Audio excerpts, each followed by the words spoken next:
G Sudhakaran ഇപ്പോൾ മാധ്യമങ്ങളെ കാണുകയാണ്. എന്തായാലും നിർണായകമായ വാർത്താ സമ്മേളനം തുടങ്ങുന്നു. അതിലേക്ക് പലരും കൊടുത്തു. ഞാൻ അറിയാത്ത കാര്യങ്ങളും പ്രചരിപ്പിക്കപ്പെട്ടിട്ടുണ്ട്. ഞാൻ ഒരു മാധ്യമത്തോടും ഞാൻ മത്സരിക്കുന്നുവെന്ന് ഇതിന് തൊട്ട് മുമ്പ് വരെ പറഞ്ഞിട്ടില്ല. ഒരു രാഷ്ട്രീയ നേതാവിനോടും ഒരു രാഷ്ട്രീയ പ്രവർത്തകരോടും ഞാൻ മത്സരിക്കുന്നതായി അറിയിച്ചിട്ടില്ല.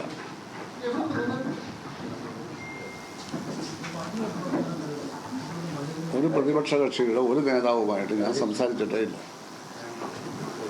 ഒരു കൂടിയാലോചന ഉണ്ടായിട്ടില്ല. ഏതെങ്കിലും ഒരു മുന്നണിയുടെ സ്ഥാനാർത്ഥിയായി മത്സരിക്കുമെന്ന് ഞാൻ ആരോടും പറഞ്ഞിട്ടില്ല. ഞാൻ ആമുഖമായി പറയുകയാണ്. പക്ഷെ ഞാൻ കോൺഗ്രസ് നേതാക്കളുമായി നേരത്തെ സംസാരിച്ചല്ല ഉറപ്പിച്ചു വെച്ചിരിക്കുകയാണ് എന്ന പ്രചരണം ചില മാധ്യമങ്ങൾ നടത്തുന്നുണ്ട്. അങ്ങനൊരു സംഭവം ഉണ്ടായിട്ടില്ല. അതിൻ്റെ ആവശ്യമില്ല. പിന്നെ UDF പിന്തുണയോടെ ഞാൻ മത്സരിക്കുന്നത് എൻ്റെ മിക്കവാറും എല്ലാ മാധ്യമങ്ങളും ദേശാഭിമാനിയോട് ചെല്ലൽ കൊടുത്തിരിക്കുക. ദേശാഭിമാനി പിന്നെ എൻ്റെ വാർത്തകൾ പൊതുവെ കൊടുക്കാറില്ല. ഇത് മാത്രമല്ല, ഇതിനൊട്ടും കൊടുക്കില്ല, ഒന്നും കൊടുക്കാറില്ല എൻ്റെ വാർത്തകൾ. വളരെ കഷ്ടപ്പെട്ടു നമ്മൾ നിർമ്മിച്ച പെരുമ്പളം പാലത്തെ പറ്റി 5 വാർഡ് റിപ്പോർട്ട് ദേശാഭിമാനി വന്നു. ഒരിക്കൽ പോലും ഒരു ജി സുധാകരൻ മരാമത്ത് മന്ത്രിയായി എന്നപ്പോൾ ആവിഷ്കരിച്ചതെന്ന് അവർ പറയാൻ തയ്യാറായിട്ടില്ല. നേരത്തെ അറിയാനാണ്. അതൊന്നും ആ റിപ്പോർട്ടർമാർ പാലിക്കില്ല. പത്രാധിപരെന്ന് പറഞ്ഞുകൊണ്ടല്ല ഇത് ചെയ്തത്. അപ്പോൾ അങ്ങനെയുള്ള ഒരു സമയമാണ് അവരെടുത്തത്. അവർ സ്വാഭാവികമായിട്ടും എന്നെപ്പറ്റി ഈ കാര്യം റിപ്പോർട്ട് ചെയ്യത്തില്ല. അല്ലാതെ റിപ്പോർട്ട് ചെയ്യാറില്ല എന്നാണ് ഞാൻ പറഞ്ഞത്. അത് കുറേ കാലമായിട്ട് എൻ്റെ കാലാണ്. അപ്പോൾ UDF പിന്തുണയോടെ ഞാൻ മത്സരിക്കുന്നുവെന്ന് ഞാൻ ആരോടും പറഞ്ഞിട്ടില്ല. അങ്ങനെ പറയാൻ ഉദ്ദേശിക്കുന്നുമില്ല. പിന്നെ പാർട്ടി നേതാക്കൾ ദൗത്യവുമായി വരുന്നു എന്നുള്ളതാണ് മറ്റൊരു പ്രചാരണം. ഒരു ദൗത്യവുമായി ആരും എൻ്റെ അടുത്ത് വന്നിട്ടില്ല. MA ബേബി എന്നോട് ടെലിഫോണിൽ സംസാരിച്ചിട്ടുണ്ട്. ഇന്നലെയാണ് സംസാരിച്ചത്. അതിന് മുമ്പ് സംസാരിച്ചാൽ ഇന്നലെയാണ് സംസാരിച്ചത്. ഇവിടെ അദ്ദേഹം ഭാര്യ ഇവിടെ വന്ന് ഊണം കഴിച്ചിട്ട് പോയി. എന്നാലും ഒന്നും ഞങ്ങളിതൊന്നും സംസാരിച്ചില്ല. എന്നാലും ടെലിഫോണിൽ സംസാരിച്ചു ഡൽഹിയിൽ. അത് കഴിഞ്ഞാണ് നാസറുടെ നേതൃത്വത്തിൽ സുജാതയടക്കം അവർ 10-12 സെക്രട്ടേറിയറ്റ് മെമ്പർമാരും ചന്ദ്രബാബു സ്റ്റേറ്റ് കമ്മിറ്റി മെമ്പർമാരും വന്നതാണ്. അതിനു മുമ്പ് ഒരാഴ്ച മുമ്പായിരിക്കണം സുജാതയും ഹരിശങ്കറും വന്നു. സുജാത എൻ്റെ ബന്ധുവാണ്. ഹരിശങ്കർ എൻ്റെ അരിന്തരയുടെ ഭർത്താവാണ്. അവർ രണ്ടും കൂടെ വന്നിരുന്നു. ഹരിശങ്കർ ഒന്നും സംസാരിച്ചില്ല. സുജാത രാഷ്ട്രീയ കാര്യങ്ങളൊക്കെ സംസാരിച്ചു പോവുകയും ചെയ്തു. വേറെ ആരും എൻ്റെ അടുത്ത് വന്നിട്ടില്ല. ഇതെല്ലാം ഈ അടുത്ത ദിവസങ്ങളിലുള്ള കാര്യമാണ്. അപ്പോൾ ഇതെല്ലാം പ്രചരണങ്ങളാണെന്ന് ഞാൻ പറയുകയാണ്. ഒരു ദൗത്യവുമായി ആരും വന്നിട്ടില്ല. ദൗത്യവുമായി വരേണ്ടതായ സാഹചര്യങ്ങളില്ല. ഞാൻ നേരത്തെ തന്നെ അറിയിച്ചു. 63 വർഷം മുമ്പ് ഹൈസ്കൂളിൽ പഠിക്കും പാർട്ടി മെമ്പറായതാണ്. 15-ാമത്തെ വയസ്സ്. അതിൻ്റെ കാരണം സ്കൂളിൽ പ്രസംഗ മത്സരം, ഉപന്യാസ മത്സരം, അക്ഷര ശ്ലോകം, ഇതൊക്കെ ഞാൻ 1-ാം സ്ഥാനത്താണ്. അത് കഴിഞ്ഞ് ഇപ്പോഴത്തെ ബ്ലോക്കല്ല, NES ബ്ലോക്കുണ്ട്. ആ ബ്ലോക്ക് അടിസ്ഥാനത്തിൽ പിന്നീട് മത്സരം അവിടെയൊക്കെ ഇത് തന്നെ ആവർത്തിച്ച് ജയിച്ചു. പിന്നെ ജില്ലാ കലോത്സവമാണ്. സ്റ്റേറ്റ് കലോത്സവം എന്ന സ്കൂളിനില്ല. അവിടെയും പ്രസംഗം, ഉപന്യാസം, അക്ഷര ശ്ലോകം. സ്പോർട്സിലൊന്നും ഞാൻ പ്രാവീണ്യം തെളിയിച്ചിട്ടില്ല. ഇതിലൊക്കെ വിജയിച്ചതുകൊണ്ട് പ്രദേശത്തുള്ള പാർട്ടി സഹകൾ, പ്രാദേശിക സഹകൾ എന്നെ പാർട്ടിയിലൊക്കെ ചേർത്തു. 18 വയസ്സായാലും ചേരാൻ പറ്റുമോ? പക്ഷെ ഭരണഘടന. പക്ഷേ എൻ്റെ 15 വയസ്സായപ്പോഴേ വേറൊരു പാർട്ടിയിൽ പോകാതിരിക്കാൻ വേണ്ടി ചെയ്തായിരിക്കും. പിന്നെ 12 സ്കൂളിൽ പഠിക്കാൻ പോയി. മെമ്പർഷിപ്പൊക്കെ തുടർന്നു. പിന്നെ SM കോളേജ് 67 പഠിക്കാൻ പോയപ്പോഴാണ് സജീവ രാഷ്ട്രീയ പ്രവർത്തകർ, പൂർണ്ണ സമയ പ്രവർത്തകർ 67 തുടങ്ങിയതാണ്. ഈ സ്റ്റേറ്റ് കമ്മിറ്റിയൊന്നും തിരഞ്ഞെടുക്കപ്പെട്ട സ്ഥാനങ്ങളിൽ നിന്ന് മാറ്റിയാണ്. 2002 വരെയുള്ള കാലത്ത് ഞാൻ പൂർണ്ണസമയ പ്രവർത്തകരാണ്. ഇപ്പോൾ പൂർണ്ണസമയ പ്രവർത്തകരാണല്ലോ. അപ്പോൾ ഇതൊക്കെയാണ് വസ്തുതകൾ. ഈ വസ്തുതകൾ ചരിത്രപരമായി കൂട്ടി വായിക്കുന്നതിന് പകരം ചില വസ്തുതകൾ പറയുകയും ചിലത് പറയാതിരിക്കുകയും ചെയ്യുന്ന ആ രീതി കൊണ്ട് കുറേ പേരൊക്കെ തെറ്റായ ധാരണകളിലെത്തും. പക്ഷെ അറിയാവുന്നവർക്കാർക്കും ആ തെറ്റായ ധാരണ ഉണ്ടാവില്ല. ആരും നിർബന്ധിച്ചല്ല പാർട്ടി ചേർത്തത്. ഈ തരത്തിൽ സ്കൂളിൽ പ്രോമിനൻ്റ് ആയതുകൊണ്ട്, എക്സ്ട്രാ കരിക്കുലർ ആക്ടിവിറ്റീസ് പ്രോമിനൻ്റ് ആയതുകൊണ്ട്, വിശേഷിച്ച് ഈ ഇൻ്റലക്ച്വൽ വിഭാഗത്തിൽ പ്രസവം വിന്യാസക്കാരാണ്. കമ്മ്യൂണിസ്റ്റുകാരായ ഒരുപാട് അധ്യാപകരുണ്ടായിരുന്നു പള്ളിക്കുന്ന് ഹൈസ്കൂളിൽ, ഞാൻ പഠിച്ച ഹൈസ്കൂളിൽ. അവരെല്ലാം കൂടി എന്നെ ചേർത്തതാണ്. അപ്പോൾ ആരും നിർബന്ധിച്ചല്ല പാർട്ടി ചേർന്നു. ഇപ്പോൾ ഏകദേശം ഒരു 3 ആഴ്ചയായി കാണുമായിരിക്കണം. ഈ മെമ്പർഷിപ്പ് സ്കൂട്ടറി, എൻ്റെ ബ്രാഞ്ചിൻ്റെ സ്കൂട്ടറി നടന്നു. ഞാൻ മെമ്പർഷിപ്പ് കൊടുക്കില്ല. ആരും നിർബന്ധിച്ചിട്ടെല്ലാം കൊടുക്കാതിരുന്നു. ഞാനിത് ആരോടും പറഞ്ഞില്ല. സ്കൂട്ടറി നടത്തിയ ബ്രാഞ്ച് കമ്മിറ്റിയിൽ 18 പേരുണ്ട്. ഞാൻ അടക്കം 18ആണ്.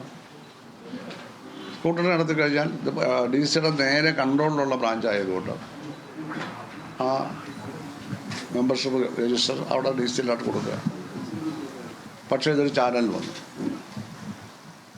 അത് ഡി സി ഓഫീസിൽ തന്നെ കൊടുക്കില്ല. ഈ 18 മെമ്പർമാരിൽ ഒരാൾ കൊടുത്തതാണ്. അതാരുമാവട്ടെ. അപ്പം അങ്ങനെ വന്നപ്പോൾ പിന്നെ ഞാൻ അത് പരസ്യപ്പെടുത്തേണ്ടി വന്നു. ഒരു പോസ്റ്റ് ഇട്ടിട്ട്, ഒരു ഫേസ്ബുക്ക് പോസ്റ്റ് ഇട്ടിട്ട് ഞാൻ മെമ്പർഷിപ്പ് കൊടുക്കുകയില്ല എന്ന കാര്യം ഞാൻ അറിയിച്ചു. കൂട്ടത്തിൽ 3-4 കാര്യങ്ങൾ കൂടി പറഞ്ഞു. അപ്പോൾ അത്ര വലിയ പോസ്റ്റൊന്നും അല്ലായിരുന്നു. അത് വലിയ തരത്തിൽ സ്വാഭാവികമായിട്ടും പ്രചാരത്തിലായി. അതിൻ്റെ കാര്യങ്ങളൊക്കെ മാധ്യമപ്രവർത്തകരായി നിങ്ങളോട് ഞാൻ പ്രത്യേകിച്ച് പറയേണ്ട കാര്യമില്ല. പക്ഷേ പാർട്ടി മെമ്പർഷിപ്പിൽ നിന്ന് ഒഴിഞ്ഞു എന്ന് പറയുമ്പോൾ പാർട്ടി സംഘടനയില്ല എന്നാണ് അർത്ഥം. എന്നാൽ ദശലക്ഷക്കണക്കിന് അനുഭാവികളാണ് പാർട്ടിക്കുള്ളത്. 10-70 ലക്ഷം വോട്ട് ഇവിടെ കിട്ടുമ്പോൾ പാർട്ടി മെമ്പർമാർ കേരളത്തിൽ 5 ലക്ഷം മാത്രമേ ഉള്ളൂ. ഇന്ത്യയിലാകെ 10 ലക്ഷം ചെല്ലുവാനേ ഉള്ളത്. 5 ലക്ഷം കേരളത്തിലാണ്. പിന്നെ കുറച്ച് ബംഗാളിലാണ് കൂടുതൽ. ഇവിടെ തമിഴ്നാട്ടിൽ കുറച്ചുണ്ട്. എല്ലാ സ്റ്റേറ്റിലും ഉണ്ട് കുറച്ച്. അത് ഏറ്റവും കൂടുതൽ ഇവിടെയാണ്. അപ്പോൾ അങ്ങനെ ഞാൻ പാർട്ടിയുടെ ആദർശങ്ങളും ആശയങ്ങളും ഉണ്ട്. അതൊന്നും തന്നെ ഉപേക്ഷിച്ചില്ല. പാർട്ടി പരിപാടി അതാണ് വിപ്ലവ തന്ത്രം. അതിനകത്താണ് ഇന്ത്യയിൽ അങ്ങനെ വിപ്ലവം നടത്താമെന്ന് പറയുന്നത് പാർട്ടി പരിപാടിയിലാണ്. പിന്നെ ഒരു കമ്മ്യൂണിസ്റ്റുകാരൻ പാർട്ടി മെമ്പർഷിപ്പ്, അതിന് നിബന്ധനകൾ. CPM-ൻ്റെ പാർട്ടി ഭരണഘടനയിലെ നിബന്ധനകൾ സോവിയറ്റ് യൂണിയനിലെ പാർട്ടിയുടെ ഇതിൽ നിന്നും പ്രധാനമായും സ്വാധീനിക്കപ്പെട്ടിട്ടുള്ളതാണ്. ആ ഒരു ശൈലിയാണ് വന്നിട്ടുള്ളത്. കേന്ദ്രീകൃത ജനാധിപത്യവും ഉൾപാർട്ടി ഡെമോക്രസി അടക്കമുള്ള കാര്യം. അതിൽ ചെറിയ ഭേദഗതികളെ വന്നിട്ടുള്ളൂ. അപ്പോൾ ആ പാർട്ടി ഭരണഘടന, പാർട്ടി പരിപാടി, പിന്നെ 1951 പാർട്ടി ഒന്നായാലും നയപ്രഖ്യാപനമുണ്ട്. അത് ഞങ്ങൾ അംഗീകരിക്കുന്നതാണ്. പിന്നെ ഇതുവരെയുള്ള എല്ലാ പാർട്ടി കോൺഗ്രസുകളുടെയും പ്രമേയം, രാഷ്ട്രീയ പ്രമേയങ്ങളിലെ ഐഡിയോളജിയും സ്ട്രാറ്റജിയും, അതായത് തന്ത്രവും അടവ്, ടാക്ടിക്സും, ഇതെല്ലാം ഞാൻ തള്ളി പറഞ്ഞിട്ടില്ല. അതെല്ലാം അംഗീകരിക്കുന്നു. മൂലധനവും കമ്മ്യൂണിസ്റ്റ് മാനിഫെസ്റ്റോയും ഒക്കെ ഞാൻ പലതവണ വായിച്ചിട്ടുണ്ട്. മൂലധനം എത്ര തവണ വായിച്ചാലും മനസ്സിലാകത്തില്ല. അത് സാമ്പത്തിക വിദഗ്ധന്മാർക്കാണ് ശരിക്കും മനസ്സിലാവുക. എന്നാലും നമുക്കത് അറിയാം. കമ്മ്യൂണിസ്റ്റ് മാനിഫെസ്റ്റോയൊക്കെ ഒരു മാസം 2 തവണ വായിക്കും. പല ആവശ്യമുള്ളത് വായിച്ചിട്ട്. ഓരോ തവണ വായിക്കുമ്പോഴും നമുക്ക് മതിയാവത്തില്ല. അത്ര മനോഹരമായ ഭാഷയിലാണ്. ചെറിയ പുസ്തകമാണ് കമ്മ്യൂണിസ്റ്റ് മാനിഫെസ്റ്റോ. ഈ ജില്ലയിൽ ഞാൻ ക്ലാസ് എടുക്കാത്ത ഒരു പഞ്ചായത്തും ഉണ്ടാവില്ല. 6 വർഷം ഞാൻ പാർട്ടി വിദ്യാഭ്യാസ കമ്മിറ്റിയുടെ ചെയർമാനായിരുന്നു ഈ ജില്ലയിൽ. S Ramendran Pillai polit bureau member ഇവിടെ സെക്രട്ടറി ആയിരുന്നപ്പോൾ വിദ്യാഭ്യാസ കമ്മിറ്റിയുടെ ചെയർമാൻ ഞാനായി മാറ്റിയിട്ടുണ്ട്. മിനിസ്റ്ററൊക്കെ ആയി അതിൻ്റെ ജോലി തിരക്കും കാര്യമൊക്കെ വന്നപ്പോൾ 2010 ഞാനങ്ങ് ഒഴിഞ്ഞു. ഇനി ഞാൻ വേണ്ട, വേറെ ആളെ വെക്കാൻ പറഞ്ഞു. അപ്പോൾ 2010 മുതൽ ഞാൻ അതിൻ്റെ ചെയർമാനല്ല. ഇപ്പം ഞാൻ ജില്ലാ കമ്മിറ്റി ഒന്നും ഇല്ലാത്തതുകൊണ്ട് അതിൻ്റെ ചെയർമാനാവാനൊക്കത്തില്ല. അങ്ങനെ പാർട്ടി എഡ്യൂക്കേഷന് വേണ്ടി ജില്ല മുഴുവൻ ഞാൻ പോയി. അതിനുവേണ്ടി വായിച്ചു, കൂടുതൽ പഠിച്ചു. പാർട്ടിക്കാരായിട്ടുള്ള ആരെങ്കിലും ഇതിനകത്തുണ്ടെങ്കിൽ നിങ്ങളുടെ ക്ലാസ്സുകളിൽ ചിലപ്പോൾ ഞാൻ വന്നു കാണും. അങ്ങനെ പാർട്ടിക്ക് വേണ്ടി ജീവിച്ചവരിൽ ഒരാളാണ്. അങ്ങനെ തന്നെ സിൻസിയറായിട്ട് തന്നെ ചെയ്ത ഒരാളാണ്. അപ്പോൾ ആ പാർട്ടിയെ ആക്ഷേപിക്കാനൊന്നും ഞാനില്ല. അതിൻ്റെ പരിപാടിയെ ആക്ഷേപിക്കാനുമില്ല, അതിൻ്റെ ഭരണഘടനയെ ആക്ഷേപിക്കാനുമില്ല. അതിൻ്റെ ഒരു രേഖയെയും സാൽക്കാപ്ലീനമായാലും പാർട്ടി കോൺഗ്രസ് ഇല്ല.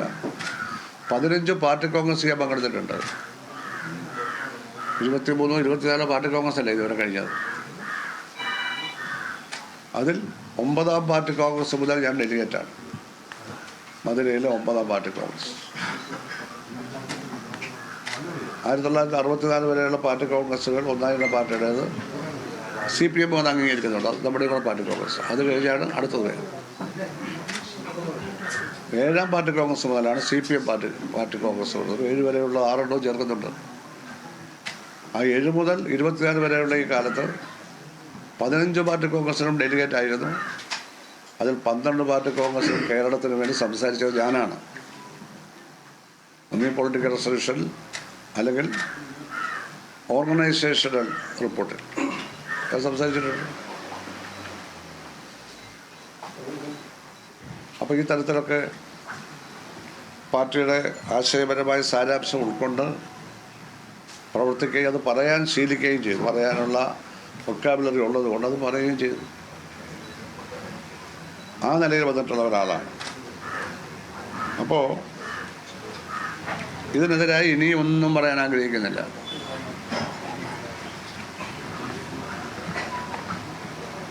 ഒരു പാർട്ടിയിലും ചേരാനും ഉദ്ദേശിക്കുന്നില്ല, ഒരു മുന്നണിയിലും ചേരാനും ഉദ്ദേശിക്കുന്നില്ല. ക്ലിയറായ കാര്യമാണ്. വ്യക്തിഹത്യ ആരെയും ഞാൻ നടത്തിയിട്ടില്ല, ഇനി നടത്താൻ ഉദ്ദേശിക്കുന്നില്ല. എന്നെ നടത്തുന്നുണ്ട്. എൻ്റെ അച്ഛനും വരെ വിളിച്ചിട്ടുണ്ട്, അരിസിംഗം പറഞ്ഞു. അടുത്ത കാലത്ത് എൻ്റെ പേര് പോലെ സുധാ കുരൻ എന്ന ഒരാൾ അമ്പലപ്പുഴക്കാരൻ പേരുണ്ട്, സുധാ കുരൻ. ഒരു ഉപരി കമ്മിറ്റിയോ ഒരു ജില്ലാ കമ്മിറ്റിയോ ഒരു ഏരിയ കമ്മിറ്റിയോ ആരും അതിനെ എതിർക്കുന്നില്ല. ഒന്നുകിൽ നിന്ന് ശ്രദ്ധിക്കുന്നില്ലയോ അല്ല. നമ്മുടെ അമ്പലപ്പുഴ ക്ഷേത്രത്തിലേക്ക് ജോലി വാങ്ങിച്ചു കൊടുത്തത് ജില്ലാ കമ്മിറ്റിയോട്. ക്ഷേത്രത്തൊന്നും കയറ്റാൻ പറ്റിയ ആളല്ല, അയാളുടെ ഭക്ഷണ രീതി അതിന് പറ്റിയതല്ല. അത്ര ഞാൻ പറയുന്നത്. ഇതെവിടെ നടക്കുന്നത്? പൊളിറ്റിക്കൽ ക്രിമിനലുകളെ കൂടെ കൊണ്ട് നടക്കുക, അവരെ ആയുധമാക്കി വ്യക്തിഹത്യ നടത്തുക. അത് ഇന്നാരൊന്നൊന്നുമില്ല. പാർട്ടിക്കകത്ത് നിൽക്കുന്നവരെയും നടത്തുന്നതുകൊണ്ടാണല്ലോ എൻ്റെ അച്ഛനെ വിളിച്ചത്. എൻ്റെ അച്ഛനെ അയാൾ കണ്ടിട്ടില്ല. അത് ആരായിരുന്നു അറിയാമോ? ആയിരക്കണക്കിന് കുട്ടികളെ അക്ഷരം പഠിപ്പിച്ച ആളാണ് അദ്ദേഹം. ഒരു സാധാരണ ചെറുകിട കൃഷിക്കാരൻ. രാവിലെ 7 മണിക്ക് പൂന്താലിയുമായി കിളയ്ക്കാൻ പോകും. ഞങ്ങൾക്ക് കുറച്ച് സ്ഥലമുണ്ട്, ഞങ്ങൾ തന്നെ ജോലിക്കാരെ നിർത്താൻ ഞങ്ങൾ കിളച്ചേ വിറ്റുപോയി. 8:30 മണിയാകുമ്പോൾ തിരിച്ചു വന്ന് റെഡിയായിട്ട് സ്കൂളിൽ പോകണം. അങ്ങനെ അധ്വാനിച്ച് ജീവിച്ച ഞങ്ങളുടെ അച്ഛൻ. അദ്ദേഹം മരിക്കുമ്പോൾ കമ്മ്യൂണിസ്റ്റുകാരനാണ്. ആദ്യകാലത്ത് കോൺഗ്രസ്സുകാരനായിരുന്നു. അത് കോൺഗ്രസ്സിൻ്റെ നല്ല കാലത്ത്. പിന്നെ കമ്മ്യൂണിസ്റ്റുകാരനാണ്. ഭുവനേശ്വരൻ്റെ സംഭവം കൂടെ വന്നതോടുകൂടി മൊത്തം ഏതാണ്ട് 2000-ലേറെ ഫാമിലികളുണ്ട് ഞങ്ങളുടേത്. കരുനാഗപ്പള്ളി, കുന്നത്തൂര്, കാർത്തികപ്പള്ളി, മാവേലിക്കര, അതുപോലെ തന്നെ അടൂര്, ഈ താലൂക്കുകളിലായി 2000-ഓളം ഫാമിലികളുണ്ട്. ഇവിടെ എല്ലാം ഉണ്ട്. ഞങ്ങളുടെ ബന്ധുക്കളും സുഹൃത്തുക്കളും ഇവിടെയൊക്കെ ഉണ്ട്. അമ്പലപ്പുഴയുണ്ട്. എൻ്റെ ഭാര്യയുടെ ബന്ധുക്കളൊക്കെ കൂടുതലായിട്ട് അമ്പലപ്പുഴ ഭാഗത്താണ്.